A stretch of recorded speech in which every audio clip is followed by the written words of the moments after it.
तो हमारी next heading है Newton second law of motion. और आप ये ध्यान रखेंगे कि एग्जाम के पॉइंट ऑफ व्यू से मोस्ट इंपॉर्टेंट डेरिवेशन है। मोस्ट इंपॉर्टेंट डेरिवेशन आपकी एग्जाम के पॉइंट ऑफ व्यू से, this very very important derivation. देखिए, पेपर बनाने वाले ये जानते हैं कि कौन सी चीज़ को इम्पोर्टेंट, ये इम्पोर्टेंट इसलिए नहीं है क्योंकि ये एग्ज़ाम में आता है, ये इम्पोर्टेंट इसलिए क्योंकि ये वाकई में इम्पोर्टेंट है। इस लॉ के वाकई में बहुत सारे मायने हैं। ठीक है, ये लॉ आप अच्छे से समझते हैं तो आप बहुत सारी फिजिक्स बड़ी आराम से समझ सकते हैं। इसी वजह से ये लॉ इम्पोर्टेंट बना, इसी वजह से एग्ज़ाम में आता है। बार बार एग्ज़ाम में आता है इसलिए इम्पोर्टेंट नहीं है, इम्पोर्टेंट है इसलिए बार बार एग्ज़ाम में आता है। क्या है न्यूटन्स का second law of motion?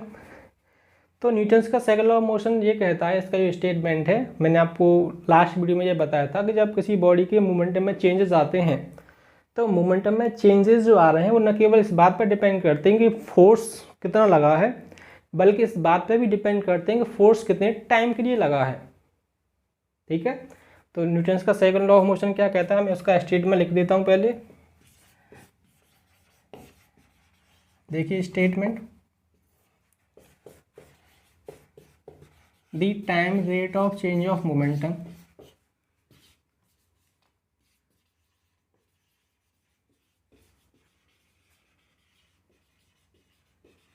of an object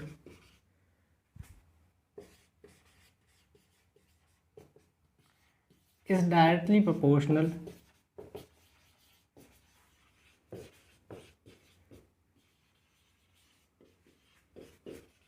to the mass of the, is directly proportional to the force।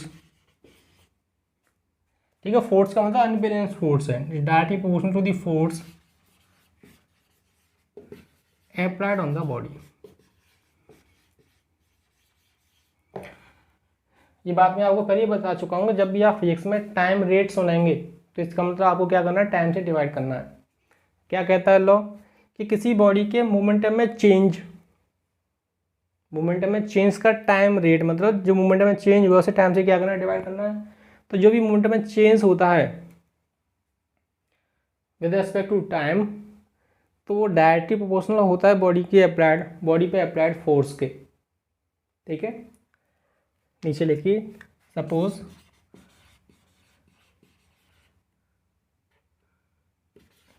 An object has mass small m moving with initial velocity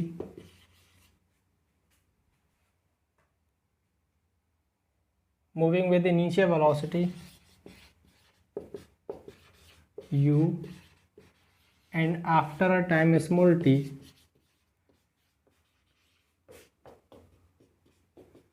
its velocity becomes v।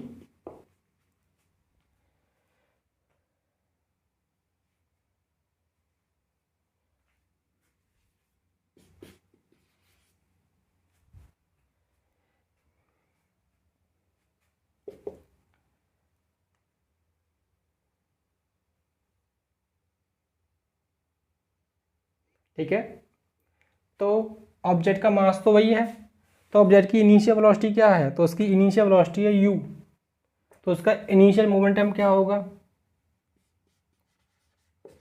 तो initial momentum of the object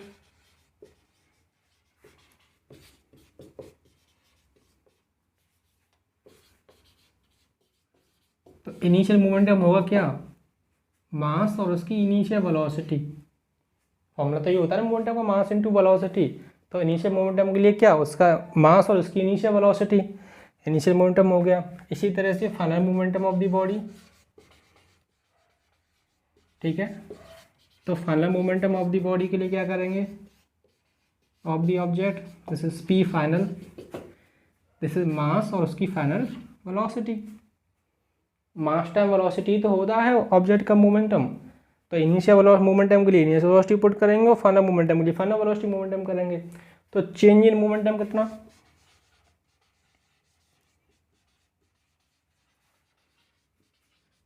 बताइए momentum में change कितना आ गया? Change क्या होगा? Final momentum minus initial momentum. तो final momentum कितना? Mass into velocity, और इनिशियल कितना? M into E. This is change in momentum. ठीक है, पहले आप लोग इतने का स्क्रीनशॉट लीजिए।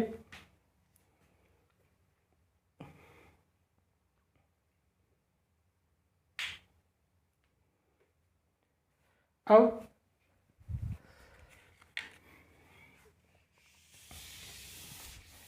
लॉ क्या कहता है? ध्यान से पढ़िए। लॉ कहता है कि मोमेंटम में जो चेंज हुआ उसका रेट, मोमेंटम में चेंज हुआ उसका जो रेट होता है that is directly proportional to force applied. तो मोमेंटम में चेंज ये रहा, और रेट का मतलब टाइम से क्या करना है? डिवाइड। तो देखिए ये हो गया चेंज इन मोमेंटम, और टाइम से क्या कर दिया? डिवाइड। तो ये क्या हो गया? Time rate of change of momentum. इस quantity is time rate of change of momentum, और ये क्या होता है? अप्लाइड फोर्स के डायरेक्टली प्रोपोर्शनल। ठीक है, आप इसे चाहें तो change time rate of change of momentum में directly proportional to applied force यहाँ भी लिख सकते हैं, कोई दिक्कत नहीं है। ठीक है,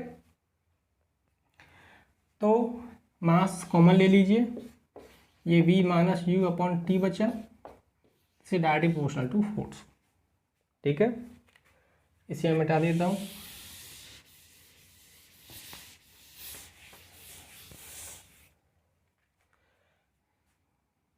तो दिस इज m, अब v minus U upon T. अब बताइए क्वांटिटी क्या है? This quantity time rate of change of velocity, v minus U upon T, this is acceleration, directly proportional to f। ठीक है, प्रोपोर्शनलिटी हटाएंगे तो कांस्टेंट आएगा, this is k, this is f। ठीक है, तो हम यहाँ क्या मानते हैं? If m is equal to 1 kg, a is equal to 1 metre पर second square, f is equal to 1 newton. अगर फोर्स 1 न्यूटन है, ऑब्जेक्ट का मास 1 kg है, तो और a 1 मीटर पर सेकेंड स्क्वायर है, तो k कितना आएगा? अगर ये सारी चीज़ें 1 हो जाएं तो k भी क्या आ जाएगा? 1। ठीक है, तो ये कांस्टेंट होगा, इट्स ऑलवेज 1, इसलिए m is equal to f, या इसका उल्टा करिए, f is equal to m। ठीक है, this is the most important formula, f is equal to ma। ये न्यूटन्स के सेकंड लॉ का कंक्लूजन होता है। और आप देख सकते हैं कि जो फोर्स है वो फोर्स किस पर डिपेंड करता है? ऑब्जेक्ट के मास पर। मैंने आपसे कहा था जितना ज़्यादा मास होगा रोकने के लिए उतना ज़्यादा फोर्स लगाना पड़ेगा, और ऑब्जेक्ट की एक्सीलरेशन पर। एक्सीलरेशन ज़्यादा मतलब वेलोसिटी में चेंज ज़्यादा। एक्सीलरेशन क्या होता है? Time rate of change of velocity, तो एक्सीलरेशन होता है, तो वेलोसिटी में चेंज ज़्यादा तो एक्सीलरेशन ज़्यादा, तो उसे रोकने के लिए फोर्स कैसा लगाना पड़ेगा? ज़्यादा लगेगा। आप इसका स्क्रीनशॉट लीजिए।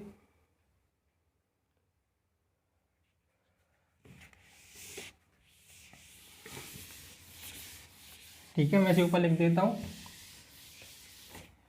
सो F is equal to M A, this is Newton's second law of motion.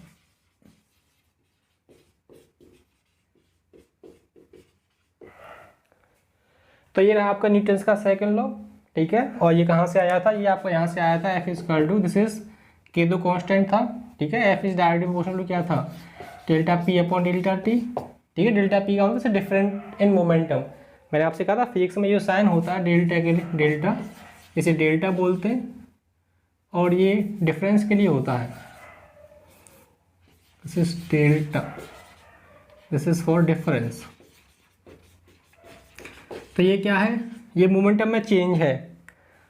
ठीक है, ये क्या टाइम इंटरवल है? टी, डेल्टा टी, टी मतलब ये वो टाइम है जिस टाइम में मोमेंटम में चेंज हुआ है कि नहीं। गाड़ी रेस्ट में थी, उसका मास जो भी था उसका इनिशियल मोमेंटम 0 है, उसके बाद वो चलना स्टार्ट हुई, उसका मास तो वही रहेगा, उसके बाद से वेलोसिटी आ गई, तो उसके बाद से फाइनल मोमेंटम आ गया। तो 0 मोमेंटम से फाइनल मोमेंटम के बीच में जो टाइम गैप है, समझ ये क्या उसका? यही टाइम होता है जो यहाँ फॉर्मूले में लिखा जाता है। तो अब देखिए जो एफ, ये मैं आपको एप्लीकेशन सिखा रहा हूँ एक तरह से,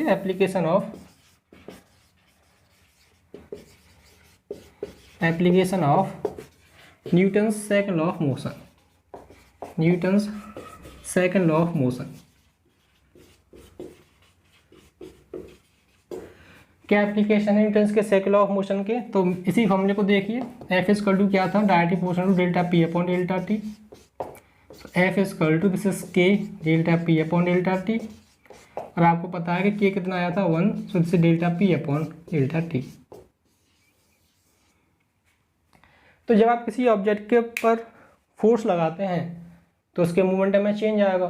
ठीक है, मैंने आपसे कहा था जो एक्चुअली में फोर्स मास पर भी डिपेंड करता है, वेलोसिटी पर डिपेंड करता है, लेकिन मैंने आपसे पहले ही कहा था कि यहाँ जब आप फोर्स लगाएंगे तो मास तो सेम रहेगा, तो फोर्स की वजह से जो भी चेंजेस आने हैं, मोमेंटम में चेंज आएगा, मोमेंटम में चेंज आएगा किसकी वजह से, मास की वजह से भी होते हैं और वेलोसिटी की वजह से भी होते हैं। लेकिन जब ऑब्जेक्ट मूव कर रहा होगा तो उसका मास ही नहीं होता, तो चेंजेस किसकी वजह से आएंगे, वेलोसिटी की वजह से। तो जब भी आप फोर्स लगाएंगे तो जब मोमेंटम में चेंजेस आ रहे होंगे तो मोमेंटम में चेंज न केवल जो फोर्स है वो न केवल इस बात पर डिपेंड करता है कि मोमेंटम में चेंज कितना हो रहा है, बल्कि इस बात पर डिपेंड कर रहा है कि मोमेंटम में चेंज होने में कितना टाइम लग रहा है। आप ये देख सकते हैं कि जो फोर्स है वो टाइम के इन्वर्सली प्रोपोर्शनल है। जितना टाइम इन्वर्सली मतलब क्या होता है, उल्टा, कि जितना टाइम कम होगा फोर्स उतना ही क्या होगा, ज़्यादा है कि नहीं। जैसे 1/10 क्या आता है, 0.1 आता है, 1/5 0.2 आएगा, 1/2 0.5। तो जैसे जैसे ये वैल्यू कम होती जा रही है, ये रिजल्ट क्या हो रहा है, आपका बढ़ रहा है। इसे बोलते हैं इन्वर्सली प्रोपोर्शनल उल्टा, या हम कहते हैं ये वैल्यू बढ़ती जाती तो रिजल्ट क्या होता है, कम होता जाता, तो इसे इन्वर्सली प्रोपोर्शनल बोलते हैं। This inversely proportional. तो यहाँ पर आप देखेंगे मोमेंटम में चेंज जितना ज़्यादा होगा फोर्स उतना ही ज़्यादा लगेगा, लेकिन मोमेंटम में जो चेंज है, मोमेंटम में जो चेंज है उसे चेंज होने में टाइम जितना कम लगेगा, टाइम कम जितना होगा फोर्स उतना ही क्या होगा, ज़्यादा होगा, है कि नहीं। तो इसके कई सारे एग्जांपल है हमारी डेली रूटीन की लाइफ में। जैसे आपने देखा होगा एक खिलाड़ी है क्रिकेट का, वो कैच लेता है, ठीक है। आप खुद कैच लेने की जब कोशिश करते हैं, बिल्कुल स्टार्ट में आप क्रिकेट खेलना स्टार्ट करते हैं तो आप कैच ले रहे होते हैं तो क्या होता है, अगर आप बॉल आ रही है, देखिए बॉल के पास मास है, जो भी है बॉल के पास एक वेलोसिटी है, नीचे वेलोसिटी, तो बॉल के पास क्या एक मोमेंटम है कि नहीं है। अब बॉल आपके हाथ में आई, तो जैसी बॉल आपके हाथ में आएगी तो जैसी हाथ में आएगी तो एकदम रुक जाएगी, और रुक जाएगी तो उसका फाइनल वेलोसिटी कितनी हो जाएगी, 0। तो इसका मोमेंटम कितना होगा, 0। तो उसके पास पहले कुछ मोमेंटम था, आपके हाथ में आके रुक गई, तो इसका फाइनल मोमेंटम कितना होगा, 0। इसका मतलब जो मोमेंटम कुछ था वो कम होकर 0 हो गया, तो मोमेंटम में चेंज हुआ कि नहीं हुआ। और जब मोमेंटम में चेंज होगा तो वो क्या लगाएगी, फोर्स अप्लाई करेगी। तो आपको अपने हाथों में क्या लगता है, फोर्स लगता है। तो अगर आपने उसे एकदम से ऐसे रोक लिया तो फोर्स ज़्यादा लगेगी, लेकिन आप क्या करते हैं, तो जो कैचर होते हैं ना, एक्सपर्ट जो होते हैं, वो क्या करते हैं, बॉल को आ रही है फिर हाथ को धीरे धीरे पीछे की तरफ खींचते हैं। उससे क्या होता है, इनिशियल मोमेंटम वही रहेगा, फाइनल मोमेंटम 0 ही होना है। तो मोमेंटम में चेंज तो बॉल का उतना ही आना है, चाहे आप एकदम से रोक लीजिए चाहे हाथों को पीछे ले लिए, धीरे धीरे रोकिए। लेकिन धीरे धीरे रोकने में क्या होता है, धीरे धीरे रोकने में उसका जो टाइम है ना, मोमेंटम के चेंज होने में जो टाइम है वो बढ़ जाता है। और अगर ये टाइम बढ़ जाएगा तो फोर्स क्या होगा, फोर्स आपको कम लगेगी। ये वजह होती है कि जब भी आप कैच लें तो क्या करें, कैच लेते टाइम हाथ को थोड़ा सा पीछे कर लें। मोमेंटम फाइनल 0 ही होने वाला, लेकिन आप टाइम बढ़ा देंगे तो फोर्स कैसा लगेगा, कम लगेगा, ठीक है। तो ये वजह होती है कि जब कैच लेते हैं तो हाथ को पीछे की तरफ करते हैं। दूसरा एग्जाम्पल आप देखिए, जैसे आपने देखा जो होता है, आप ऐसे रनिंग करके आते हैं और जंप लगाते हैं, जंप लगा के दूसरी साइड कूदते हैं। तो अब जंप लगा के दूसरी साइड कूद रहे होते हैं तो जिस जगह पर कूदते हैं वहाँ क्या करते हैं, थोड़ी सी सैंड डाल देते हैं, मिट्टी, या फिर ऐसी मिट्टी डाल देते हैं थोड़ी सी, उसे थोड़ा मिट्टी को क्या करते हैं, उसकी खुदाई कर लेते हैं अगर ज़मीन थोड़ी रफ है। तो उससे क्या होता है कि जब आप दौड़ के आ रहे हैं तो आपके पास मास है, आपके पास वेलोसिटी है, तो आपके पास एक मोमेंटम है, और आप जैसे ही जंप करेंगे और फिर आप वहाँ जाके गिरेंगे, तो अगर वो वहाँ सरफेस सॉलिड होती तो आपका मोमेंटम एकदम से 0 हो जाता, और मोमेंटम 0 हो जाता इसका मतलब मोमेंटम में चेंज आया, लेकिन टाइम कैसा लगता, बहुत कम, और फोर्स कैसी लगती, बहुत ज़्यादा। इतनी ज़्यादा हो सकता है कि आपके हाथ पाँव तो टूट ही जाए डेफिनेटली, ठीक है। लेकिन आप क्या करते हैं, वहाँ सैंड डालिए, बालू या मिट्टी की खुदाई कर लीजिए, उससे क्या फ़ायदा होता है, जब आप मिट्टी की खुदाई कर लेते हैं या सैंड लेकर डाल लेते हैं तो आप उस पर गिरेंगे ना, तो जो मिट्टी होती है खुदी हुई या जो सैंड होती है वो क्या धीरे धीरे कंप्रेस होती है। या आप गद्दे डाल दीजिए, तो आप गद्दे डालेंगे स्पंज वाले तो वो क्या करेंगे धीरे धीरे कंप्रेस होंगे। जब वो कंप्रेस हो रहे होंगे तो कंप्रेस होने में क्या लगेगा, थोड़ा सा टाइम लगेगा, है कि नहीं। तो कुल मिला के मोमेंटम होना तो जीरो ही है, लेकिन मोमेंटम को जीरो होने के वाले मोमेंटम जीरो होने में जो टाइम है हमने उस टाइम को क्या कर दिया, टाइम को बढ़ा दिया। और आपने टाइम को बढ़ा दिया तो फोर्स का क्या होगा, फोर्स आपका कम हो जाएगा, तो आपको ये फोर्स थोड़ा सा कम फील होगा। ठीक है, तो यही आपके कई एग्जांपल्स होते हैं, और भी एग्जांपल्स हैं जो न्यूटन्स के सेकंड लॉ पर बेस्ड होते हैं। ठीक है, आज यहीं तक रखते हैं, इसके बाद नेक्स्ट वीडियो में कंटिन्यू करेंगे।